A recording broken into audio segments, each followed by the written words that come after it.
Paz do Senhor, meus amados, vamos então para a segunda aula aqui da nossa Bíblia Sem Mistérios, a comunidade A Bíblia Sem Mistérios, né? Então a gente está aqui para compartilhar nessa manhã o capítulo 2 do livro de Shemot, né? O Êxodo, onde a gente já vai falar agora sobre o nascimento de Moisés. Tem alguns detalhes legais aqui nesse livro, nesse capítulo.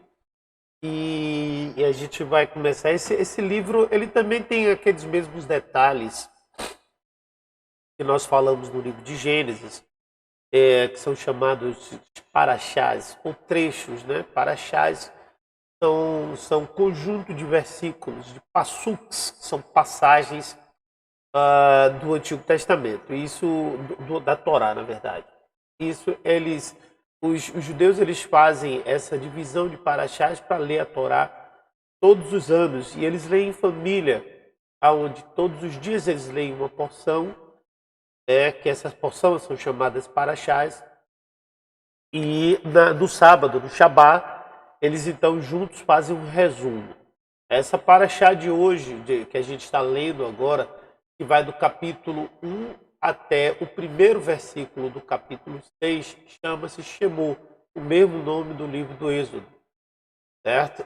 Depois você tem a Vairá, Abo, Pé-Shalach, Yitro, Mishpatim, Terumá, Tetsav, Vayakhel, e finalmente Pekudê, e finalmente termina na Pekudê, a última paraxá. Nós vamos vencer todas elas a cada dia que nós vamos lendo um trecho. Vai ser uma velocidade um pouco maior do que a que eles fazem, né? Eles fazem semanalmente cada uma dessas, mas a gente precisa vencer de uma forma mais rápida, quer dizer, dentro do seu ritmo, né? Cada um vai fazer dentro do seu ritmo. Como sempre, nós vamos estar acompanhando junto com o hebraico. Se tiver alguma novidade, então a gente chama a atenção do hebraico, né? Então a gente chama a atenção do hebraico para que nós possamos de fato fazer decifrar, né? Então vamos lá, vamos começar com o livro de Êxodo. Então é o Bet Shemot, né?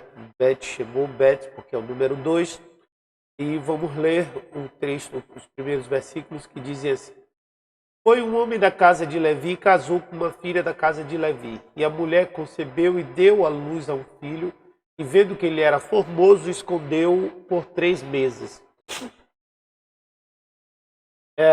Essa passagem é uma alusão ao que Faraó havia planejado, por isso ela escondeu.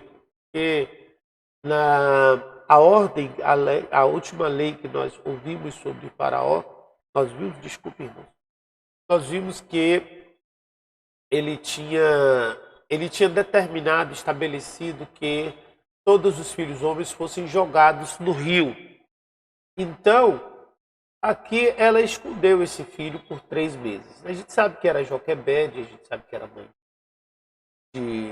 de Moisés, era Joquebede, mas aqui ele não tomou. Então, a Bíblia não fala do nome dela, fala da origem do pai e da origem da mãe, né? Um homem da casa de Levi tomou uma filha de Levi. De acordo com o Shemot Rabá e o Bava Batra, né? Que são mestres talmúdicos, mestres talmidim, né, na verdade, eles afirmam que Joquebede aí tinha 130 anos de idade, e além de ter 130 anos de idade, quando a Bíblia fala um homem da casa de Levi tomou a filha de Levi, na verdade era uma espécie de um recasamento, porque havia um decreto do faraó que havia separado eles dois, né? Mas eles novamente se reuniram de acordo com esse conhecimento talmúdico. E aí ela concebeu com 130 anos, uma idade já avançada.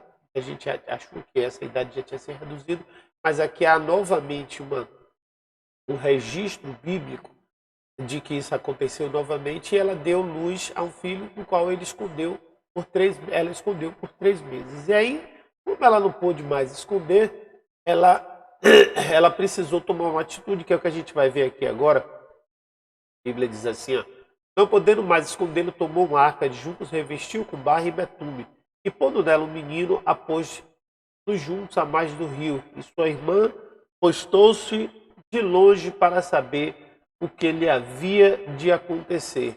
Versículo 5 e 6. E a filha de Faraó desceu a lavar-se do rio, e as suas donzelas passeavam pela margem do rio, e ela viu a arca no meio dos juntos, e enviou a sua criada, que a tomou, e abrindo-a viu ao menino, e eis que o menino chorava. Moveu-se de compaixão dele e disse: dos meninos dos hebreus é este. Versículo seguinte. Então disse sua irmã, a filha de Faraó: irei chamar a ama das hebreias para que crie esse menino para ti. E a filha de Faraó disse-lhe: vai. Foi, pois, a moça e chamou a mãe do menino. Então lhe disse a filha de Faraó: leva este menino e cria-mo, eu te darei teu salário. E a mulher tomou o menino e criou. Você vê como Deus ele trabalha. De forma impressionante. Miriam, a irmã de Moisés era Miriam. Ela ficou observando o que iria acontecer com a cesta. Ela precisou jogar no rio, colocar no rio, porque era uma ordem de Faraó. Lembra que no final do versículo do capítulo tinha isso. Entretanto, ela colocou de uma forma bem cuidada.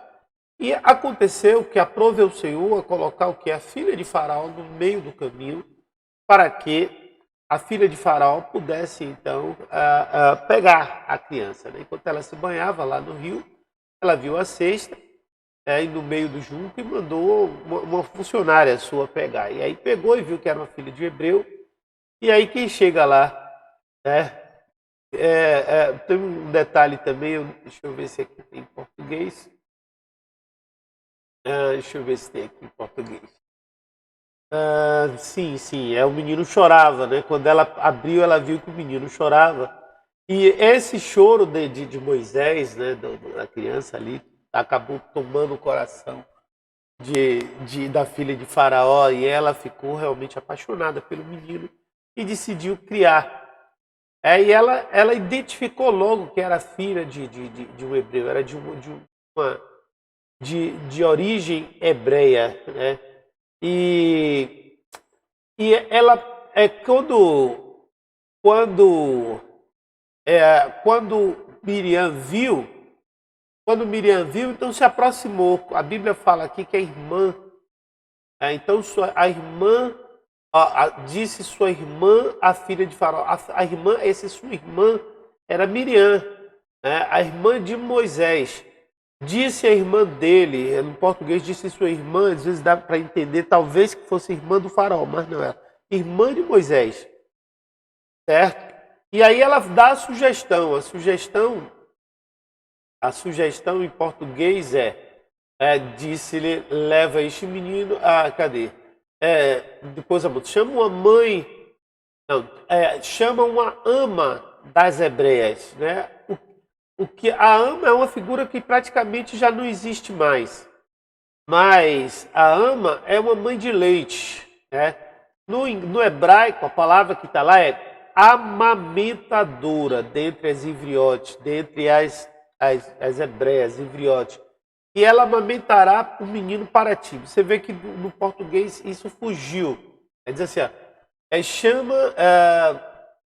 chama uma ama das hebreias para que crie este menino para ti, certo? E lá no hebraico está dizendo, chama uma amamentadora para que ela amamente para ti esse menino.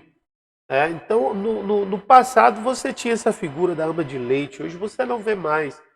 Mas às vezes mulheres que eram conhecidas, parentes, por exemplo, no caso da minha família tem uma prima, minha mãe foi mãe de leite de uma prima minha, então ela dava de mamar também para minha prima. E essa mãe de leite ela só fazia isso, ela amamentava, alimentava, né? Porque já a sabedoria daquele tempo já sabia que o leite materno é o melhor leite para o alimento da criança. Bom, e aí ela consegue, como era a própria Miriam, a Miriam vai e chama quem? Joquebede, né? Então chamou a mãe do menino, e ela, a filha do faraó disse, vai lá, e ela foi, e aí trouxe a mãe do menino, E a mãe do menino, e a filha de Faraó disse: vai com esse menino, amamenta-o para mim, e eu te darei sua recompensa, seu salário. O que a gente leu.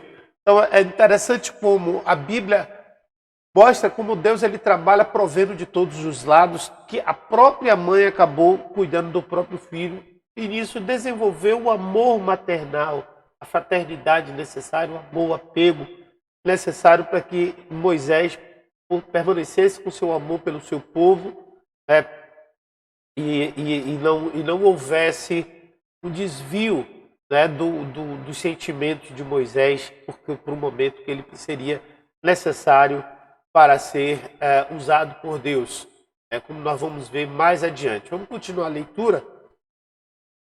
Aí o texto diz o seguinte: e quando o menino já era grande, ela o trouxe à filha de Faraó, a qual o adotou e chamou-lhe Moisés e disse: por que das águas o tenho tirado? E aconteceu naqueles dias que, sendo Moisés já homem, saiu. Então, vamos ver primeiro essa parte aqui, depois a gente lê a parte seguinte, capítulo 10. Né? Vamos ler o versículo 10. Vamos ver essa parte aqui, vamos dar uma analisada. Então, versículo 2 diz aqui: o menino cresceu. Cresceu aonde? No acampamento dos hebreus. Cresceu aonde? No meio dos hebreus.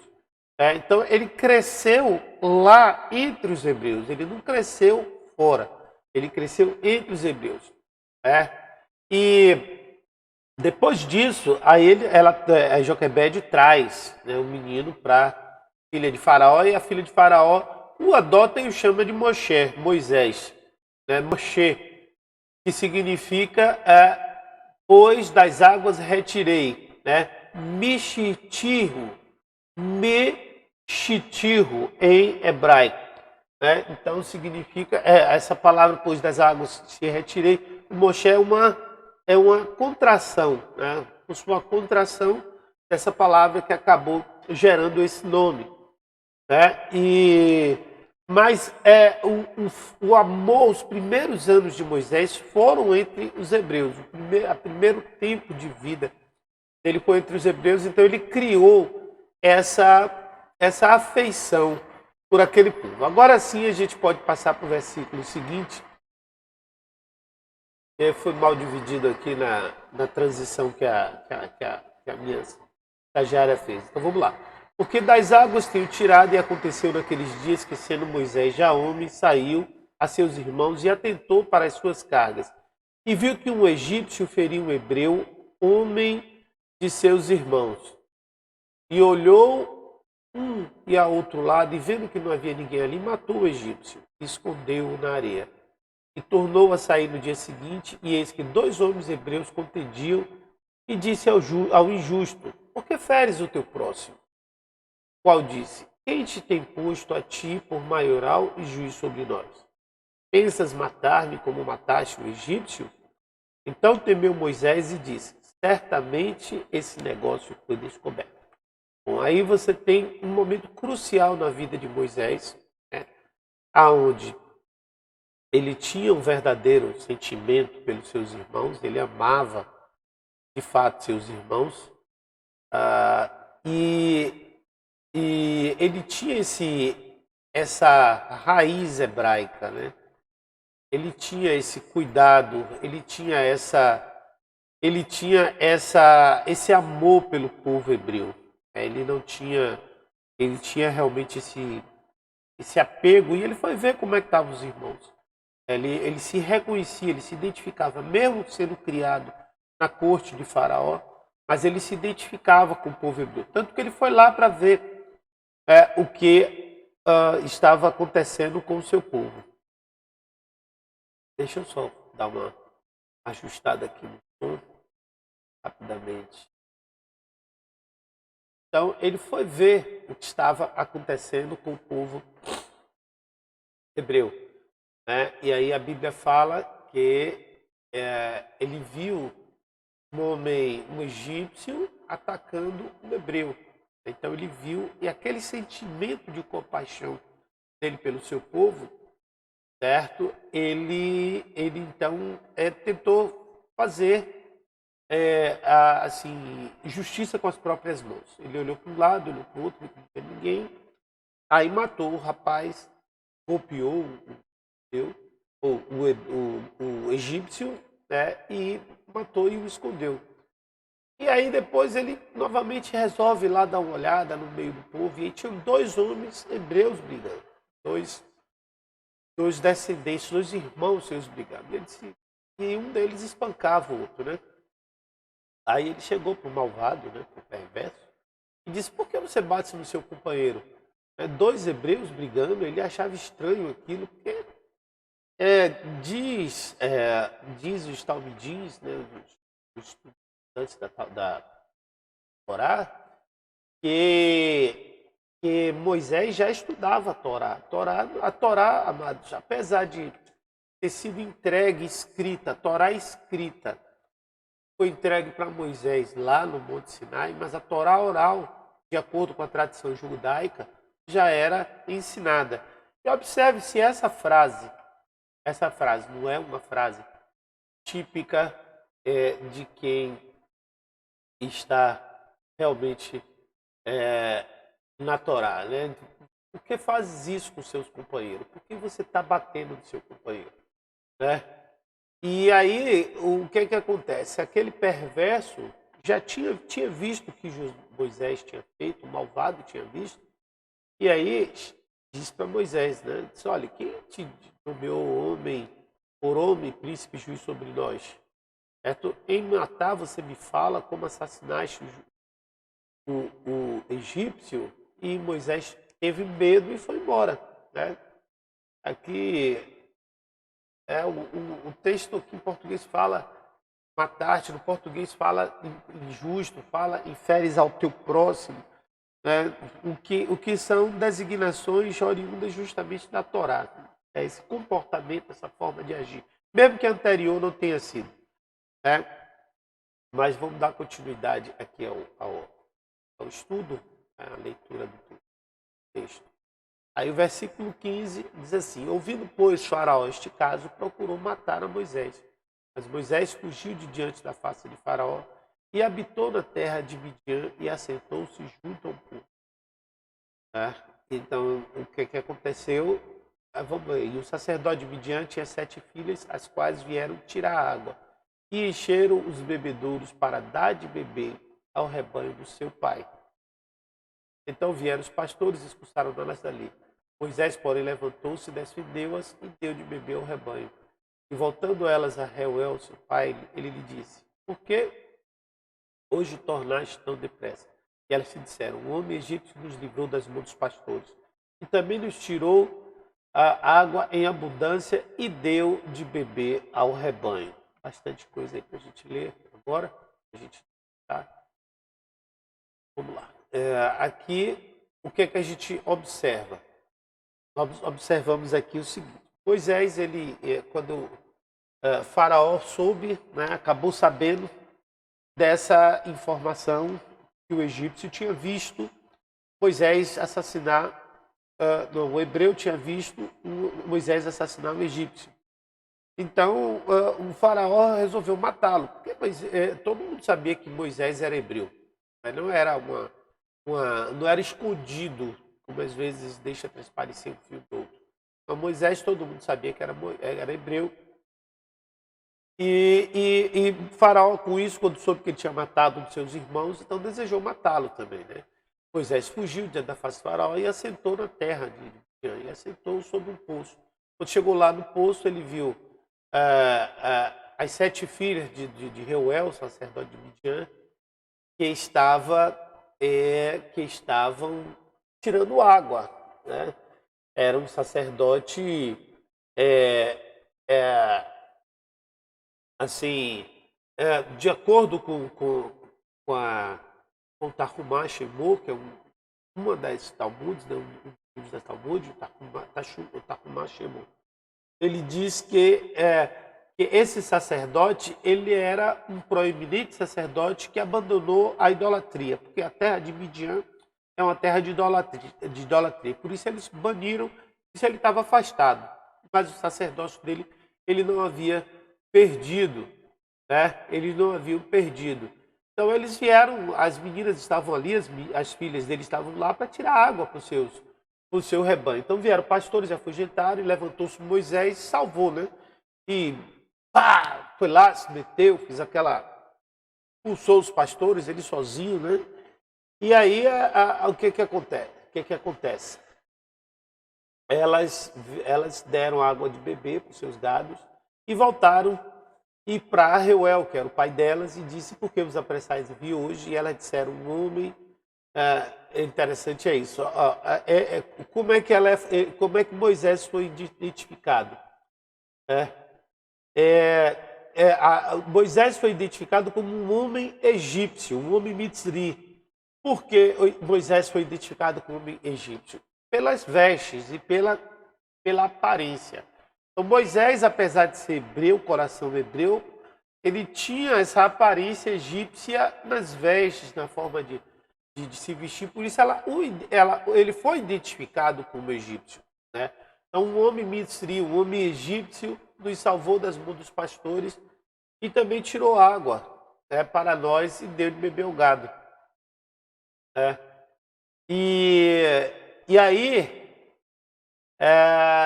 passa o versículo seguinte, né, que é a continuação da conversa, onde agora Reuel, então, dá uma orientação para elas. Nós vamos ler aqui agora a orientação que Reuel deu. A Bíblia diz: e disse às suas filhas: e de onde está ele? Por que deixaste o homem? Chamai-o para que coma pão. E Moisés consentiu em morar com aquele homem. E ele deu a Moisés sua filha Zípora, a qual deu luz a um filho, a quem chamou de Gesso, porque disse: peregrino fui, terra estranha. Então está aí a origem do primeiro filho de Moisés. O primeiro filho de Moisés foi resultado desse relacionamento dele com Zípora, né? Então Reuel aceitou morar com o homem, né? O primeiro homem fala para que ele viesse comer pão. E aí Moisés passa a morar, estava fugido, estava foragido, e aí ele deu luz a um filho, e o nome desse filho era Gerson, certo? Que em português significa um peregrino, fui em terra estranha, né? Em terra estrangeira, shon, de terra estranha, né? Então essa é o significado desse nome. Então aí está a segunda parte. Bom, e aí o que acontece? Moisés está lá em Midian, morando lá com Reuel, com Zípora, com seu filhão, né? E aí o que acontece? Aí a palavra de Deus diz assim: aconteceu depois de muitos dias que, morrendo o rei do Egito, os filhos de Israel suspiraram por causa da servidão e clamaram, o seu clamor subiu a Deus por causa de sua servidão, né? Então aqui agora já fala de um momento histórico aonde o faraó morre. Eu já falo desse... morreu o rei do Egito. Ele morreu debaixo de uma maldição, né? Dizem que esse rei, que foi o rei, inclusive, que gerou esse sofrimento. O sofrimento dos egípcios não era só a servidão. Não era só a servidão. O rei do Egito morreu enquanto Moisés estava lá em Midian. Então foi o rei anterior que perseguia ele, que tinha morrido. E o que acontece? Esse rei, de acordo com alguns eu estou trazendo mais assuntos do Talmud, você não vai encontrar escritos na Bíblia, para reforçar, para que a gente possa ampliar nosso entendimento. Eu acredito que você tem maturidade para isso. Vamos lá. Então o rei do Egito morreu, e no Talmud, lá no Shemor Rabal, Targum Yonatan, no Nedarim, na página 64b, diz que esse rei, esse faraó que morreu, ele morreu e ele degolava crianças judias e se banhava com o sangue dela. E diz que ele foi atingido por uma lepra, porque ele não tinha idade para morrer.